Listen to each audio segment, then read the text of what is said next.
Okay, so it's kind of difficult to follow that, really, isn't it? But I'll try.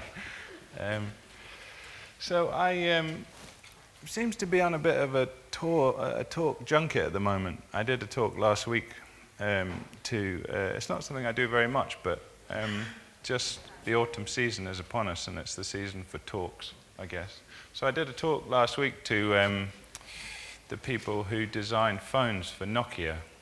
And I don't really know why they wanted me to talk to them or what benefit it would be, but I prepared a talk, and it's pretty much the same as all the other talks I give, except I tried to include a few products that I designed, which there aren't really that many, but these are some plectrums that I made recently that you can buy if you want.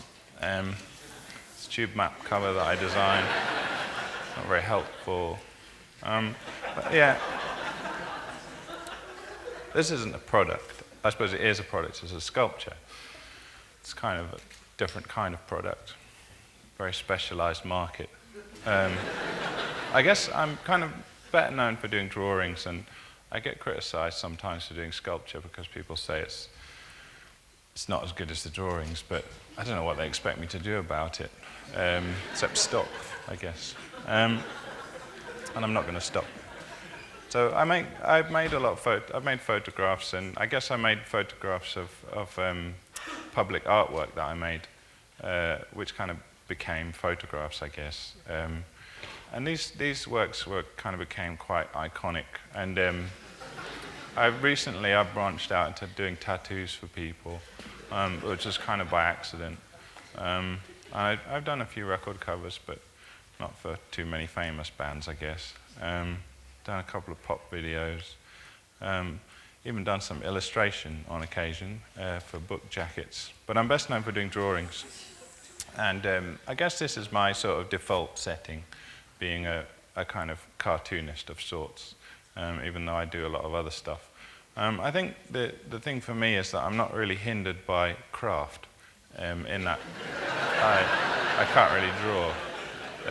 So I think that's, in a way, it's a bit of a handicap, being able to draw. So in a way, I'm quite lucky not being able to. And a lot of people seem to think the jury is out on whether I can or cannot draw. And out of interest, I went life drawing a couple of weeks ago in Glasgow, where I live. And this is the first time I'd done life drawing since 1988, when I studied at the Glasgow School of Art, and didn't get a very good mark. And I guess I can't draw, so that's that question answered quite unequivocally. So my thing, I guess, drawing, even though I can't really draw very well, my policy is just to fill the page. People say, where do you get your ideas from, and why do you whatever? And I'm like, well, I don't know. It's something I've always done ever since I was a child. And so strangely, it's become my career. So, and they say, well, how do you do it? What's your work about? Where does it come from? I don't know. I just have a blank page, and I fill it up with stuff. And then when it's full, it's finished. And that's it. It's really as simple as that. I don't really think about it too much. But I don't really think about anything too much. I think that's probably bad. But I edit quite heavily as well, obviously, because the drawings don't really take that long to make. So I perhaps make 30 in a day and quite often throw all of them away. But sometimes I have a good day and they get kept. And I guess one never knows what one's work is about as an artist until you actually get asked. And you have to do a talk, and then suddenly you're like, well, what is my work about? It's sort of like moving into an unfurnished flat for the first time. You have to sort of figure out what furniture you like, what's your taste in interior design. And you don't really know until you start trying to fill your place up with stuff. But I guess being a Virgo is kind of an important thing to note. I have a collection of rulers. Virgos like rulers. I like diagrams. I like diagrams so much. Well, I like diagrams partly because they give me an opportunity to use rulers. And I like them so much that I just do diagrams for the sake of it. You know, they're not really diagrams of anything. They're just diagrams for diagram's sake. And that pleases me. And I think that probably there are a few other people who are Virgos who understand that. And that impulse. I collect maps. I guess I'm thinking of the things that I like. I like diagrams, so I collect other diagrams. I suppose the map is the most basic diagram that one comes into contact with. And I collect them as I travel the world doing exhibitions. And I guess they're sort of diaristic in a way, or there could be a sort of autobiography whereby sort of when I look back on them, they tend to be usually about how to get to a pub. Or sometimes they're without words, because there's some language barrier when the person who was drawing me the map, and they just assume that some kind of gestural aspect of the map will allow me to understand what they mean. And then conversely, there are maps that are just words, which in Los Angeles, if you've been there, graphic maps aren't really of much use. They tend to be lists of instructions, freeway exits and whatnot. So I guess it's not hard to see why I like diagram, image and text, and this kind of diagrammatic form. I mean, I suppose my drawing in essence sort of fits into this. This is the performance artist Ron Athey, who's an American, and he does sort of these bloodletting kind of performances. They're quite sort of powerful, and he's heavily tattooed and pierced and whatnot. And he's also HIV positive, which makes this bloodletting in his performances rather contentious and scary for some people. And I worked at the CCA in Glasgow for a number of years in the early 90s after I left art school. And my job was to build the props. I didn't do it very well, obviously, but I didn't get paid very much. But anyway, Ron Athey said to me, for his performance there, he said, right, I'm going to be wheeled in onto the stage, and I'll be flayed, spread out, spread-eagled, and there'll be hooks up my bum, and there'll be like bloody rags kind of wafting out over the audience and blood and whatnot. And I said, okay, Ron, just do me a little drawing of what you want. So he did me a little drawing of what I want. And at the time, I kept the drawing because I thought, well, Ron Athey's quite, he was quite an impressive person. And I thought, well, I'll keep this as a memento. And then I remember looking at it later in the context of putting together a talk and thinking, yeah, Ron can draw worse than me, I guess. Ron's got real problems. So anyway, another experience of signs and diagrams that I had, which sticks in my mind, is my girlfriend and I went on holiday to the south of France a couple of years ago, and Kim, my girlfriend, befriended this elderly lady who she shares an allotment with, and her name's Jean Anderson. And Jean lives in Glasgow and has this little gîte in the Var region of the south of France, and she allows friends and neighbours to go and stay there from time to time. And obviously she's not there, so there's quite a lot of signage there that indicates what people are supposed to do and not supposed to do. And obviously the sign on the letterbox is very important. The sign on the dustbin is very important. Sign on certain things you need to know. And then I was there, and I tend to get quite bored on holiday because I'm not a sunbather. I like reading, and I don't really like lying in the sun or anything. So the sun wasn't shining on one particular day, or I got bored of reading or something, and I suddenly sort of started looking at all of Jean's stuff, and I realised there was quite a lot of signage there. In fact, okay, I guess you need to know what that is, but you don't need to write it on both of them. And likewise with the window wedge. I mean, one would suffice. And I'm thinking that maybe Jean and I have something in common. There's an awful lot of literature that's been written by Jean, to the extent where I think it's like with me and diagrams, where Jean just likes doing it. and she can't really stop herself. Ladder. Please leave here. Useful also as towel rail, etc. It's like saying, use this object for whatever you please. Which, I mean, some of it's quite sort of, I mean, obviously I'm an artist and a Virgo, and, you know, this sort of inventory, living inventory, but then the inventory didn't really make a lot of sense because, I don't know. And then some objects, they weren't, you know, she had to add another object onto them because they couldn't quite accommodate all the information that she wanted to put across. And then, please don't move bike from here. And I remember thinking about it, and I woke up in the middle of the night and I was thinking, what if somebody had already moved the bike? And I didn't know where it was from. And I got really quite stressed out about it. So anyway, that's Jean's signs, my signs. We like signs. I guess I'm into the vocabulary of the missive, the for its own sake, I suppose. And I mean, I think as a sort of strategy of drawing it in a way, image and text, sometimes I don't really, you know, obviously you know it's the sun. You don't need to be told it's the sun.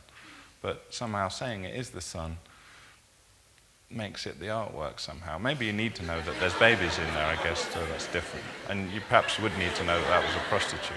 You might not. So context. I was thinking, I guess when I was at art school, I studied in the environmental art department at Glasgow School of Art in the late 80s. And they used to have a mantra, which was the context is half the work, and we were encouraged to work outside the gallery space.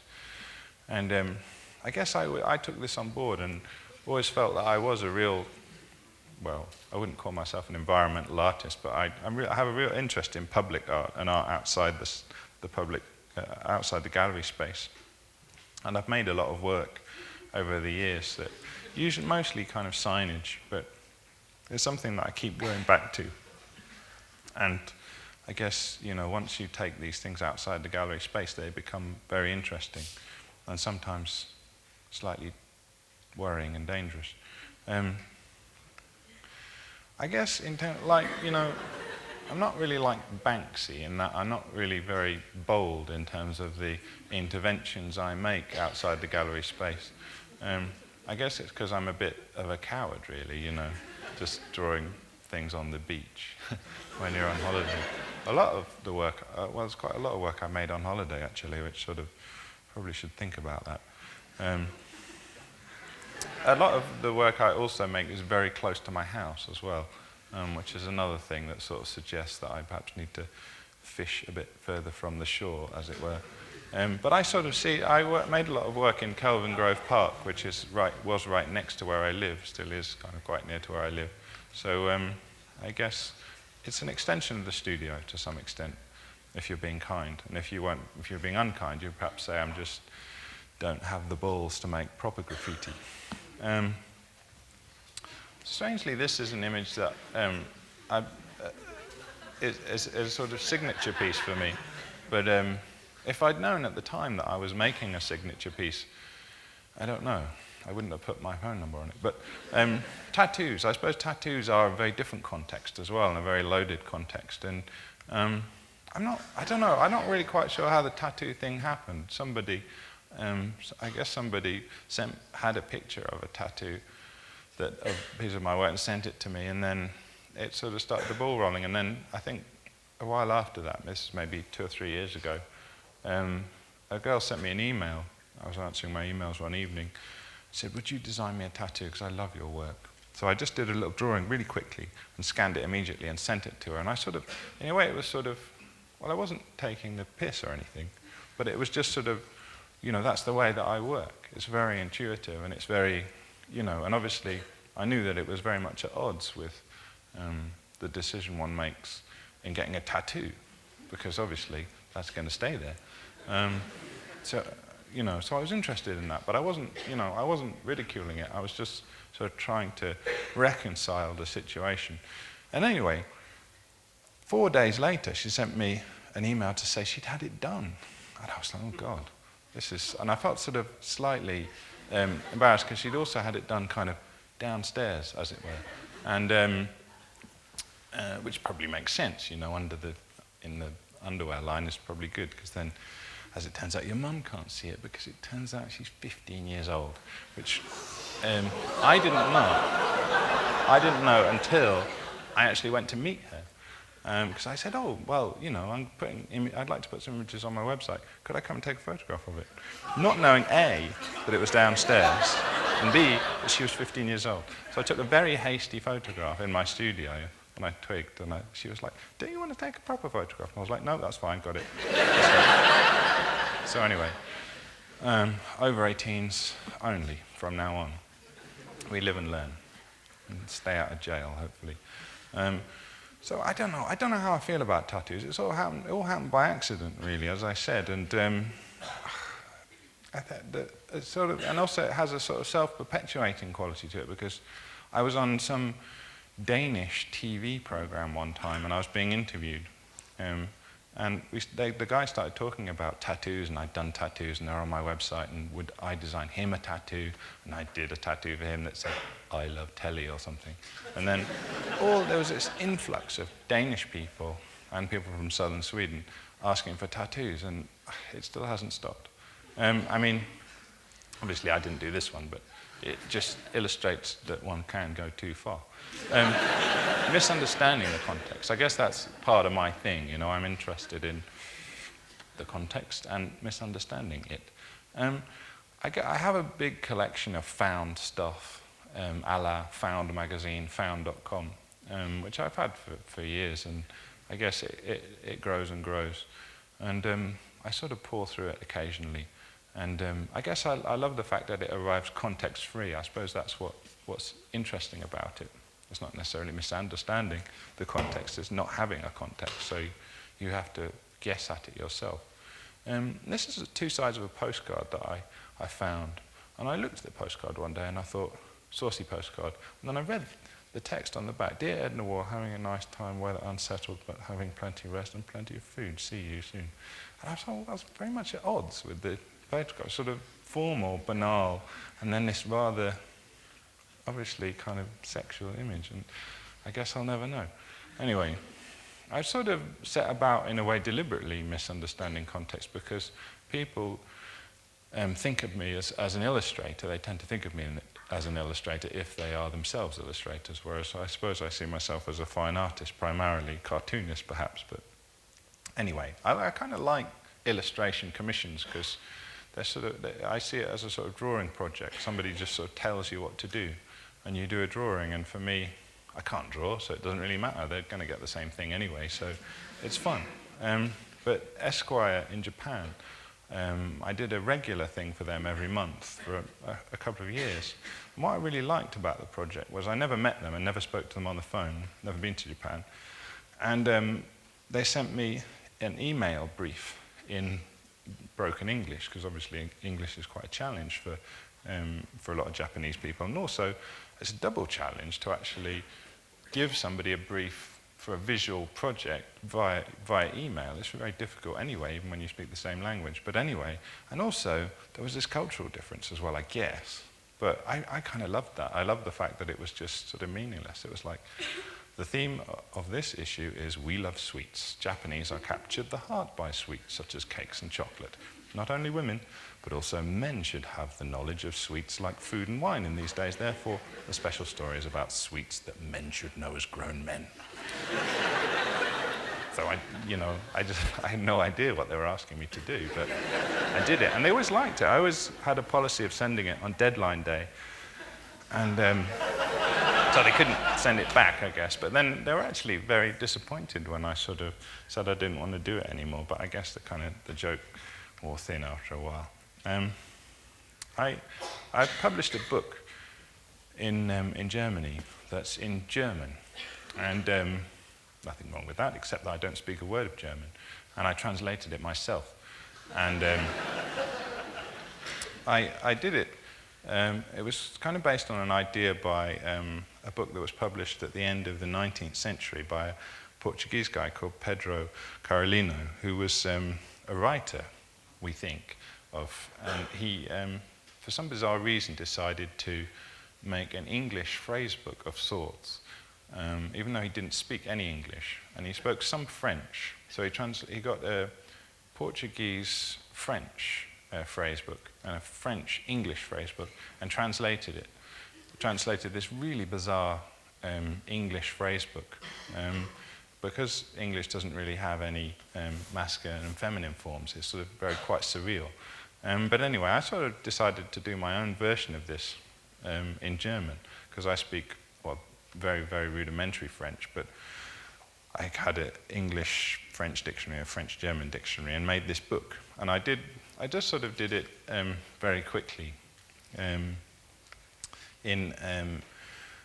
over a few days, and translated it myself and tried to figure out what I wanted to say and translated it, and sort of deliberately didn't do it very well. But then some German friends of mine then corrected the grammar a little bit, and we published this book.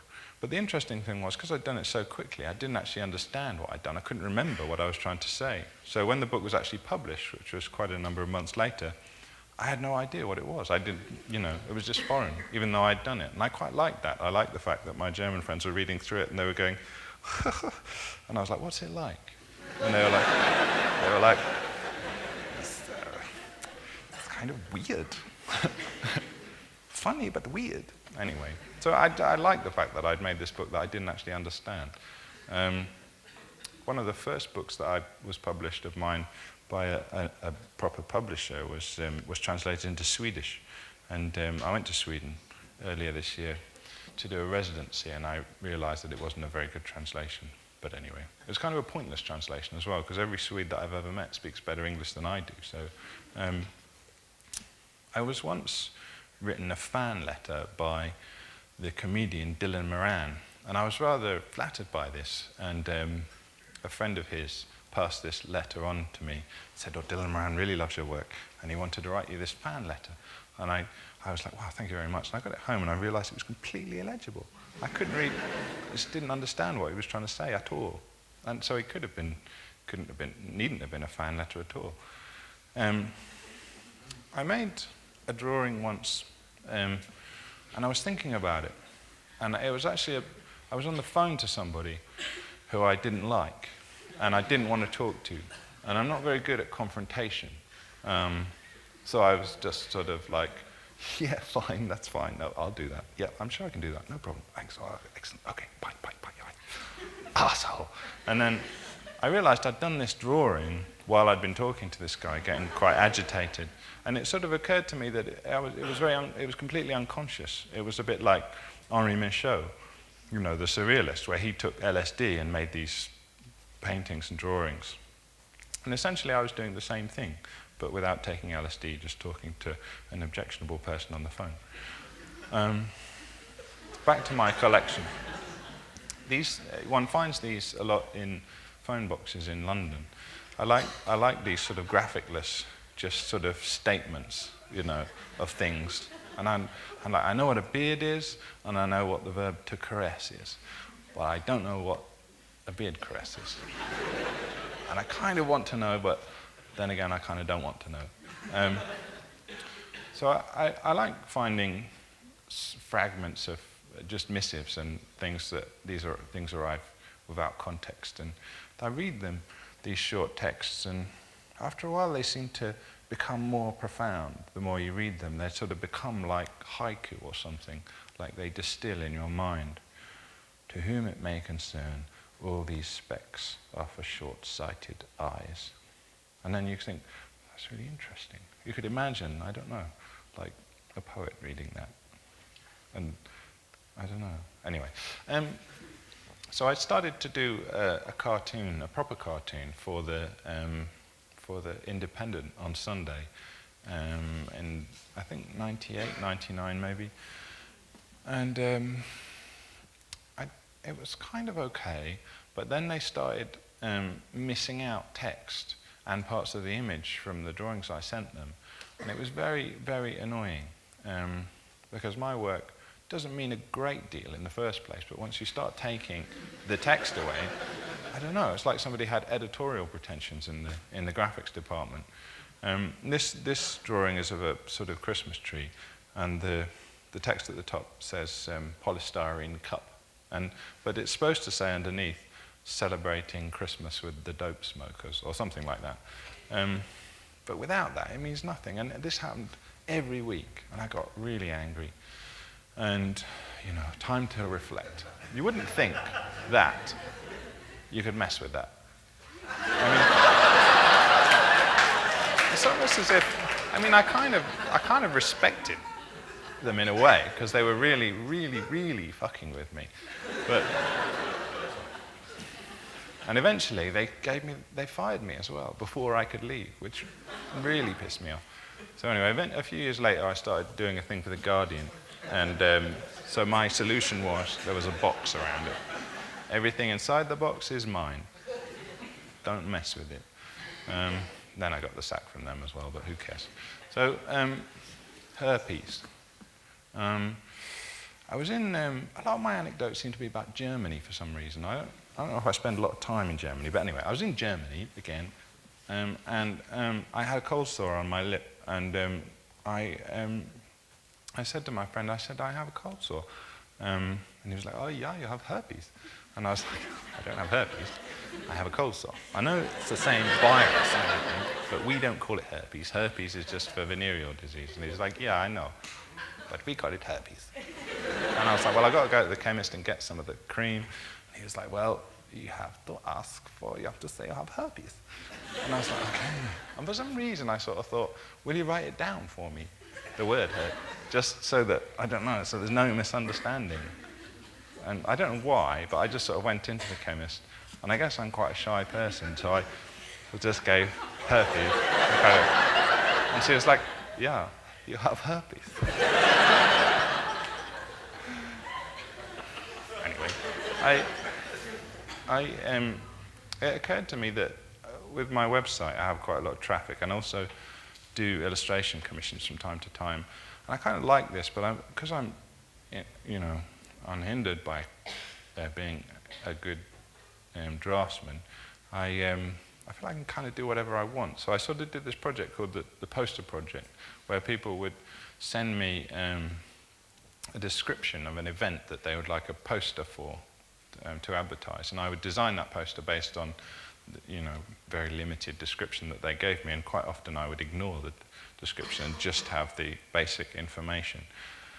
I'd sort of intended it to be just for parties and gigs and things, but then I guess new kitchen floor maybe needs a poster as well. And I quite like this project because it was sort of somewhere in between my work and in between a commission. It was, kind of a strange project that was sort of acknowledging what I do and then acknowledging wanting to just make it seem really sort of dysfunctional and awkward somehow. And then people would send me back images of the posters in situ. And I've shown them a couple of times in an exhibition. There were about 300 of them, so it was a weird project. Dear David, please find enclosed one catalogue of the show Irony and Gesture at the Keuka Gallery. As you will see, they unfortunately misspelt your name. Happens. This is a cover of talking about CDs and the demise thereof. I guess we have CDRs now, but prior to that it was all, we made tapes for each other. I'm sure some of you don't even remember that, but frighteningly. But anyway, most people made cassette tapes for each other, and they do compilations. And this is one that an old girlfriend made for me, and you kept them because they were quite personal, quite nice things. And the more time you spent on the cover, in a way, it was a nice thing. It was a nice personal gift. But I looked at this, listen, get ready, go wild. And I was thinking, so I guess that's a traffic light. And why are they all red?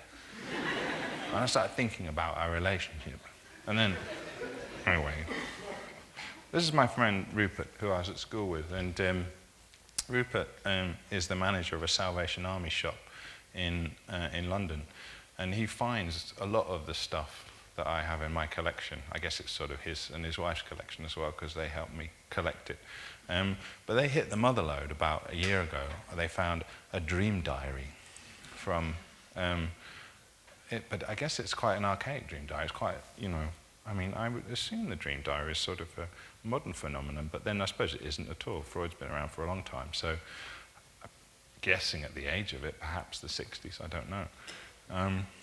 I'm written by a woman, I guess in sort of perhaps middle age, and I've read through all these things, and I don't know, it's sort of, part of the problem I have with Found magazine is that there is a really voyeuristic aspect to it, and it's sort of very unfair in a way.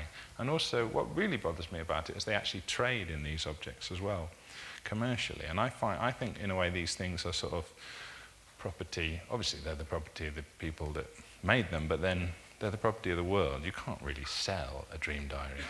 But then I thought, it'd be interesting to find out whose dream diary it was and say, write them a letter and say, I've got your dream diary. It's like sort of the ultimate threatening letter. I've got your dream diary. I know what you dreamt. So A to B. I guess for me, the work happens along the way. It's not, I don't really conceive an idea, execute the idea, and then the work happens at the point of arrival. For me, I guess I just sort of work and go on, make projects, and the work is sort of what happens along the way, in between A and B. And I like the fact that because I seem to have ended up working in a lot of media, even though I never really intended to, I've gone on these sort of very odd journeys and made these quite odd pieces of work, which I never would have conceived of making otherwise. This piece, Worried Noodles, is, these are two paintings that I made in an exhibition, and they became a record cover. A German, of course, record label asked me if I would design a record cover of one of their bands, but as it turned out, I didn't really like any of their bands at the time, and I sort of fobbed them off a little bit. And eventually, they were so keen that they said, well, why don't we publish a record cover, a 12-inch record cover that's just a record cover, and it's not, it's just artwork, and it doesn't have any musical content, and it could be like a conceptual work, and there wouldn't be a record in it. And I thought that was a great idea. But then I started working on it, and it seemed a bit insubstantial. So as a record cover, and I had a sleeve in it that sort of was an apology that the record wasn't there. And then I wrote this songbook, which was like quite a thick book and I suppose it was a bit like concrete poetry in a way. They were just written as lyrics, as one might find handwritten lyrics on an inner sleeve. And I obviously didn't have any music in mind, even though I'm vaguely musical. But anyway, we made this rather lovely project, actually, and it was really, really nice, but it wasn't born of my idea. They'd suggested it, and then I'd suggested the songwriting bit.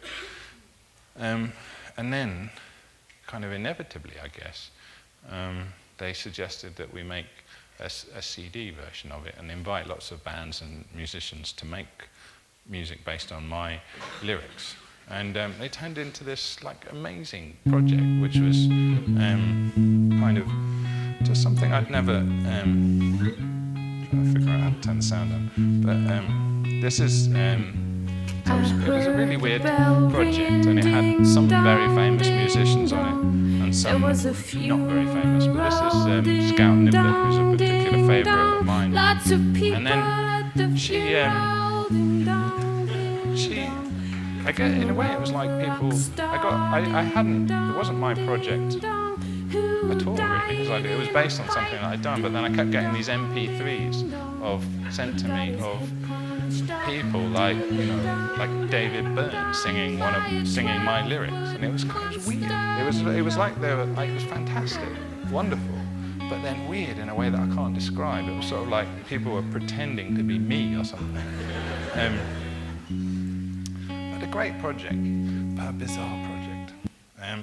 So anyway, that's I guess I like things that happen.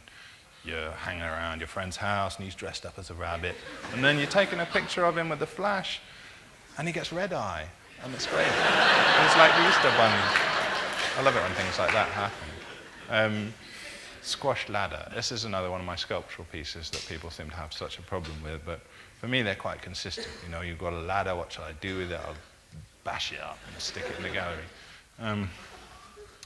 Pet carriers, filled up a lot of pet carriers with expanding foam. I don't know if that's a particularly Virgoan thing to want to do, but and then once you've done the pet carriers, you do a tent and some waders, and had this bell kicking around.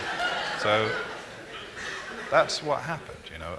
And my cousin came to stay, and my cousin's got a finger missing, and he was kind of annoying me, so I felt like he owed me a piece of work for coming to stay with me for so long, so I made this project, Hate.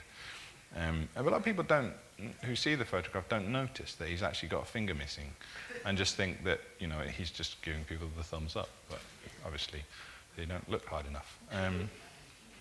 I like making things. I mean, sometimes being an artist is a bit of a burden in a way, where everything that you do sort of has the potential to be art. But I kind of like the fact that everything I do has the potential not to be art as well. I don't know, I just wanted to make a skull out of a potato. And my girlfriend said, "Is that supposed to be me?" And I was like, "No, it's not all about you. It's on my side of the bed." So the story, I guess, as I've done more talks, I suppose, I've figured that part of my thing is narrative, you know. I'm really into narrative. And it took me a while to figure this out. And I think, I guess the drawings that I make are narratives, you know. They're read top to bottom, left to right. They are narratives in themselves. And when I first started making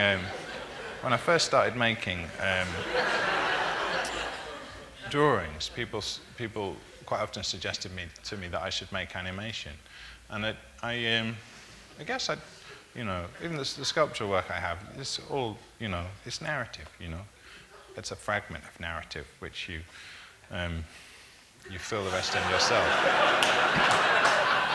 I mean, I suppose you don't, you know, who's at the door? You don't need to know who's at the door, I suppose, because that's, you know, that's what the filmmakers say, isn't it? These professional filmmakers, and they say, well, you're supposed to don't tell a show. Is it that? I don't know. Maybe it's in film. You can tell, but you know, you're supposed to allow the viewer to tell the story themselves, and you only give them just as much as they need to form the narrative.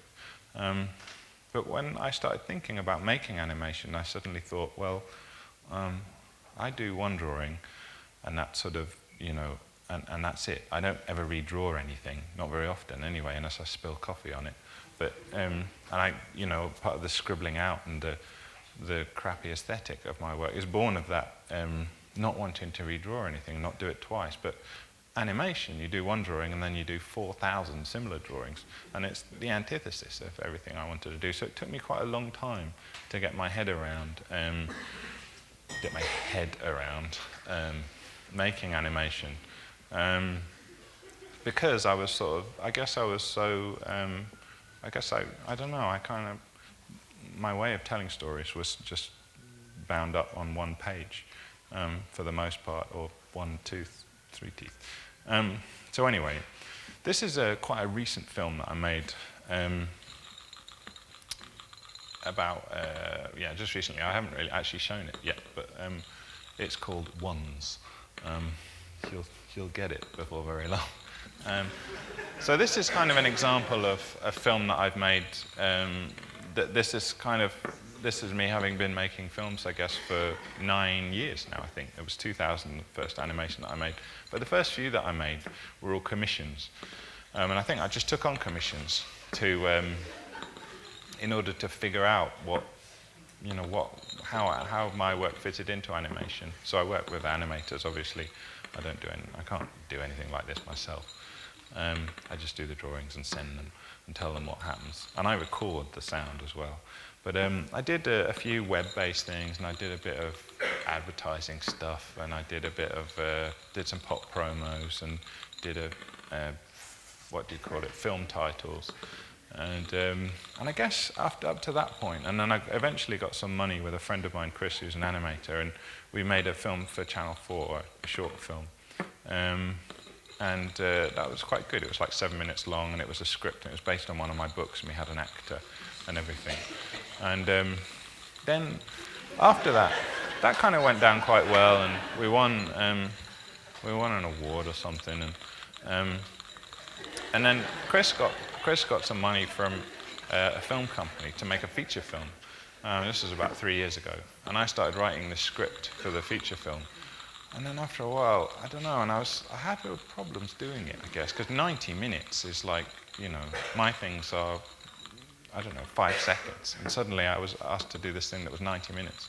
And after 2 years, I suddenly felt like a very conservative thing to do. I don't know if any of you have ever entertained the idea or even made a feature film script yourself, but it's quite a, you know, it's quite a hard thing. Got story arc and characters and all that stuff that I'm just not interested in. So after that point, suddenly I found, I kind of know what I want to do with animation. And again, it's sort of the same thing. It's really not telling people very much at all. It just happens to be animated. And in a way, you know, I guess, you know, there are characters and there's a storyline, the beginning and an end, and I guess there's a conclusion, which can't come soon enough. And you know, and you know, there's a thing, there's something that happens, something weird that happens. It's like the aliens invade, but on this occasion, it's just the guy just keeps throwing a one, or maybe it isn't a guy, maybe it's a girl, who knows? And you know, he kind of thinks in some sort of mystical way that perhaps the longer he shakes it, there's more chance there is of it not being a one, but he's wrong. So that's the story, I guess. And this is a similar sort of story.